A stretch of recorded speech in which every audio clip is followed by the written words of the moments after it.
Assalamualaikum warahmatullahi wabarakatuh. Bapak, Ibu guru hebat, salam dan bahagia.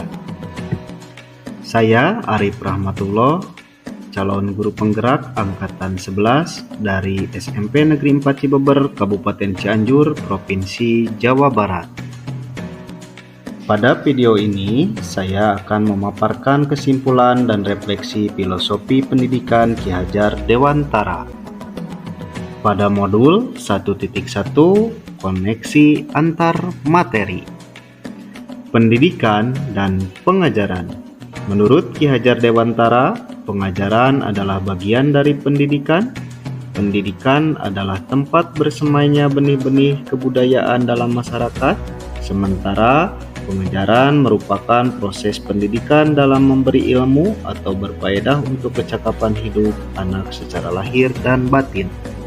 Menurut Ki Hajar Dewantara, pendidikan haruslah holistik, intelektual, emosional, dan spiritual. Ki Hajar Dewantara percaya bahwa pendidikan bukan hanya tentang pemberian pengetahuan akademis semata, tetapi juga melibatkan pengembangan kepribadian dan karakter individu. Makna kata menuntun. Pendidikan diartikan sebagai tuntunan dalam hidup tumbuhnya anak-anak. Pendidikan itu adalah menuntun segala kekuatan kodrat yang ada pada anak agar mereka dapat mencapai keselamatan dan kebahagiaan yang setinggi-tingginya, baik sebagai manusia maupun anggota masyarakat. Sistem Among. Peran menuntun sesuai sistem Among. Seorang guru mampu menjadi pamong atau panutan, mendidik dengan welas asih sehingga anak merasa aman, merasa dilindungi, dan mempunyai panutan. Anak didorong untuk mengembangkan diri dengan peran guru Ingarso Sung Tolodo ing Madya Mangunkarso dan tuturi Handayani. Kodrat anak adalah merdeka. Menurut ajaran Ki Hajar Dewantara, kemerdekaan sama dengan sifat manusia yang berbudaya. Ini artinya pendidikan menciptakan ruang bagi murid untuk tumbuh secara utuh agar mampu memuliakan diri dan orang lain. Pendidikan bertujuan untuk memerdekakan murid, baik secara lahir maupun secara batin. Mendidik dan melatih kecerdasan budi pekerti. Budi pekerti juga merupakan bagian yang tak terpisahkan dari pendidikan dan pengajaran. Budi pekerti terdiri dari dua suku kata, yaitu budi, ranah batin yang meliputi trisakti, cipta, rasa, dan karsa.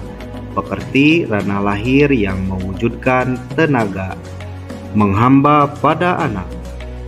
Berhamba pada sang anak sama dengan pendidikan yang berpihak pada anak, menghargai dan memenuhi hak serta kebutuhan anak menuju masa depan yang cerah.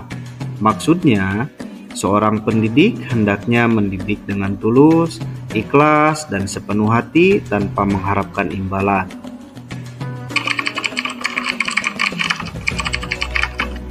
Sebelum mempelajari modul 1.1, saya percaya dan selalu memperlakukan murid sebagai objek pembelajaran.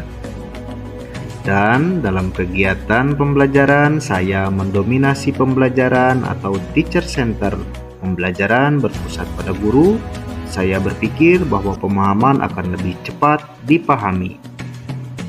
Pembelajaran yang saya lakukan hanya sebatas transfer materi pembelajaran kepada peserta didik.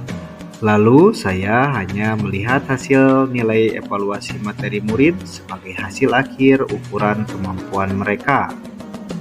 Biasanya, saya selaku guru hanya mengukur ketercapaian pembelajaran dengan nilai dari aspek kognitif saja pada saat murid sudah selesai mengerjakan ulangan atau asesmen yang saya berikan. Sehingga saya memiliki kecenderungan dan mementingkan ketuntasan materi daripada memahami karakter murid. Bagi saya, keberhasilan siswa adalah pencapaian nilai KKM. Tak jarang saya meminta siswa untuk menghafal materi yang saya ajarkan tanpa memikirkan bagaimana materi tersebut dapat dipahami. Akibatnya, terkadang saya sering mengeluh, kesal, dan merasa tidak habis pikir jika banyak murid yang tidak tuntas setelah melakukan evaluasi.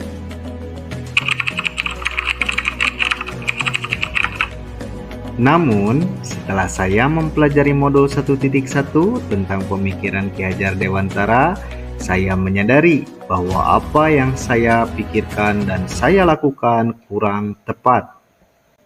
Setelah mempelajari modul 1.1, saya mengalami perubahan pola pikir.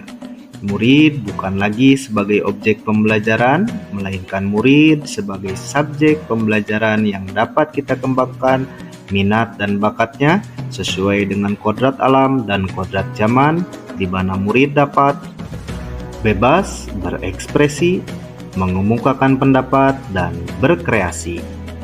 Dengan kata lain, guru hanya bergerak sebagai fasilitator pembelajaran. Saya mengalami perubahan perilaku.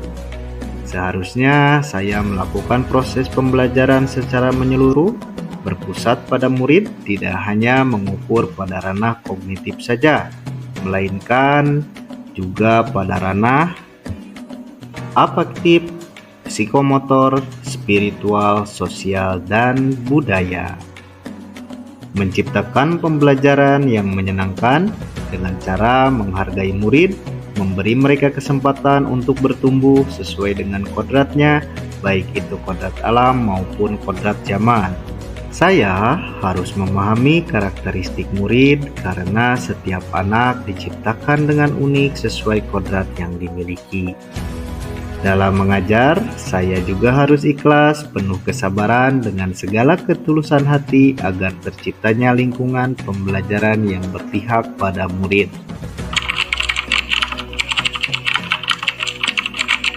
Hal yang dapat saya terapkan segera di dalam kelas adalah merancang dan melaksanakan kegiatan pembelajaran yang interaktif, menyenangkan, berpusat pada murid, sehingga pembelajaran tidak lagi teacher-centered tetapi menjadi student-centered. Menerapkan pembelajaran abad 21, di mana murid berpikir kritis, kreatif, komunikatif, dan kolaboratif. Pembelajaran yang mengutamakan aspek budi pekerti atau penumbuhan karakter dengan menerapkan konsep merdeka belajar dan mengintegrasikan pencapaian pembelajaran dengan P5, Proyek Penguatan Profil Pelajar Pancasila. Mengaplikasikan sistem Among yang sesungguhnya. Pembelajaran tidak lagi menuntut, melainkan menuntun. Serta tidak lupa menjadi teladan bagi murid baik dalam perkataan maupun perbuatan agar dapat membimbing anak sesuai dengan kodrat alam dan kodrat zaman, dan tetap melestarikan pembelajaran berbasis kearifan lokal dan budaya setempat. Dengan berpegang teguh pada konsep pembelajaran yang memerdekakan, saya dapat mengambil kesimpulan bahwa pendidikan dan pembelajaran tidak lagi menuntut, melainkan menuntun, karena tugas guru adalah memberikan tuntunan atau arahan kepada anak sesuai dengan kodrat alam dan kodrat zamannya. Serta pendidikan sejatinya adalah menghamba kepada anak, sehingga pembelajaran yang berpihak dan berpusat pada murid dapat tercipta dengan baik. Tidak lupa juga, pendidikan bukan hanya sekedar mentransfer ilmu pengetahuan saja, tetapi yang terpenting adalah penanaman budi pekerti. Demikian pemaparan yang dapat saya berikan dalam video ini. Semoga bermanfaat. Terima kasih. Salam guru penggerak. Semoga tergerak, mau bergerak, mari menggerakkan.